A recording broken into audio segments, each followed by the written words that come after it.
অংশগ্রহণমূলক নির্বাচন আমি বলছি, কিন্তু বিএনপি যখন করছে না তখন সম্পূর্ণ অংশগ্রহণমূলক হচ্ছে না। কোন দল শতভাগ মুক্ত করে এগিয়ে নিয়ে যাওয়া সম্ভব নয়, কম বেশি তো থাকেই। কম বেশি না, এখন একটু বেশি আছে। এখন বেশি আছে, জাতীয় নির্বাচনকে কেন্দ্র করে তা চলমান অবস্থায় আছে। অসীম কুমার উকিল, আপনারা একটা নির্বাচনমুখী দল, কখনোই আওয়ামী লীগ কোনোদিন নির্বাচন পরিত্যাগ করে নাই, যখন সংকটে ছিল তখনও করে নাই, এখন তো প্রশ্নই ওঠে না, আপনারা ক্ষমতায় আছেন। এবং যে জায়গাটাতে এখন আছেন, যে স্থানীয় সরকার নির্বাচনটা জনগণ অংশগ্রহণ করুক, এটাই সরকার জাতীয় নির্বাচনে চেয়েছে, এই নির্বাচনে অবশ্যই চাচ্ছে। কিন্তু যে পরিস্থিতি আসলে তৈরি হচ্ছে সেটি কি সংঘাত এড়ানোর জন্য যথেষ্ট কিনা? যে কোন্দল এড়ানোর জন্য আপনারা এত কঠোর অবস্থান নিয়েছেন মন্ত্রী এমপিদের বিরুদ্ধে, সেই কোন্দল কি আসলেও এতে থামবে কিনা? বা আপনারা যে একটা অংশগ্রহণমূলক, সকলেই এইটাতে অংশ নেই, কোথাও কোনো প্রভাব না থাকুক, সেটা চেয়েছেন, সেটাও করা সম্ভব হবে কিনা? আপনার কোন দলে যে আগেও বলেছিলাম না, আমাদের অর্গানাইজেশন স্ট্রাকচার কোনোদিনই কোন দল শতভাগ মুক্ত করে এগিয়ে নিয়ে যাওয়া সম্ভব নয়, কম বেশি তো থাকেই। কম বেশি না, এখন একটু বেশি আছে। এখন বেশি আছে, জাতীয় নির্বাচনকে কেন্দ্র করে তা চলমান অবস্থায় আছে। আচ্ছা আচ্ছা, 1, 2, 3 ঢাকায় জমি জিতে নিন 100% ক্যাশব্যাক সহ 20 কোটি টাকার পুরস্কার। আচ্ছা, সেটা আমাদের দিক থেকে আবার যারা দলটা করে সবার চেষ্টা থাকে এই জায়গাগুলিকে কিভাবে মিনিমাইজ করা যায়, যত দ্রুত করা যায়। যে জন্য সংসদ নির্বাচনের আমরা একটা পদ্ধতি ছিল, পলিসি ছিল, আবার স্থানীয় সরকার নির্বাচন আরেকটি পলিসির মধ্যে এসে দাঁড়িয়েছে। আমি যে কথাটা বলতে চাই, কি স্বাধীনতার 51-52 বছর পরেও আমাদের নির্বাচন একটি স্বতঃস্ফূর্ত নির্বাচন একটি উৎসব। সেই উৎসবের নির্বাচনকে স্বতঃস্ফূর্ত অংশগ্রহণের মধ্যে দিয়ে আমরা এগিয়ে নিয়ে যাওয়ার ক্ষেত্রে বারবার প্রতিবন্ধকতা সৃষ্টি হয়েছে। বাস্তবতা, সেই বাস্তবতা কাটিয়ে আমরা এগিয়ে যাওয়ার চেষ্টা করছি। সবাই সমভাবে পারছি না।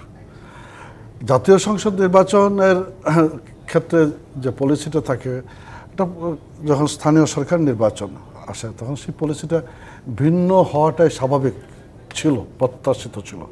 কিন্তু বাস্তবে দেখা যাচ্ছে যে না, এই যে যেমন মোয়াজ্জেম হোসেন আলাল্লাহ বলছেন যে আমরা যাবই না কোনো নির্বাচনে, কিন্তু দুইটা ভিন্ন প্রেক্ষাপট। সেই জায়গাগুলিকে আলাদাভাবে বিচার বিশ্লেষণ করে অগ্রসর যথেষ্ট সুযোগ ছিল, সেই জায়গাটা যাচ্ছে না।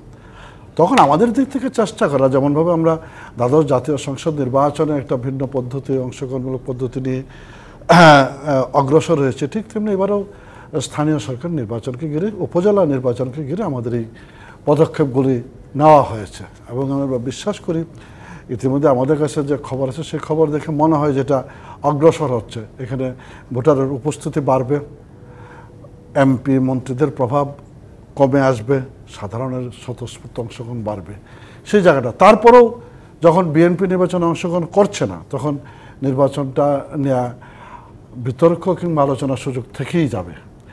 অংশগ্রহণমূলক নির্বাচন আমি বলছি, কিন্তু বিএনপি যখন করছে না তখন সম্পূর্ণ অংশগ্রহণমূলক হচ্ছে না। বিএনপি কী কারণে করছে না, কেন করছে না, কেন করবে, এই আলোচনাগুলি আছে। তবে আমি বিশ্বাস করি আমরা যেভাবে অগ্রসর হচ্ছে সামনের দিকে, আজকে সারা বাংলাদেশের উপজেলা নির্বাচনকে ঘিরে যে পরিবেশটা তৈরি হয়েছে, যেখানে আমাদের হয়তো দেখা গেল 10% দলীয় নেতাকর্মী নির্দেশটা এখনো মানছে না, আবার একটু ঘুরিয়ে দেখা যায় যে বিএনপির 12% নেতাকর্মী নির্দেশটা মানছে না। জায়গাগুলি কিন্তু এই জায়গাতে রয়ে গেছে। আমার কর্মীদের, আমার সাপোর্টারদের, আমার ভোটারদের মেন্টাল মেকআপটা, সেই সব কিছু মিলে একটা জায়গা তৈরি করা। কিন্তু আপনার কি মনে হয় যে আওয়ামী লীগের কেন্দ্রের নির্দেশ অনেক মন্ত্রী এমপি মানছে না, বা আপনাদের অনেক নেতাই মানছে না এখন? না, এটি এখনো বলার সময় আসেনি। আর যে মানা না মানার, এটা এখনো বলার সময় আসেনি, কিন্তু তাদের বিরুদ্ধে যারা মানবে না তাদের বিরুদ্ধে শাস্তিমূলক ব্যবস্থা নেওয়ার কথা একদম কঠোরভাবে জানিয়েছেন সাধারণ সম্পাদক।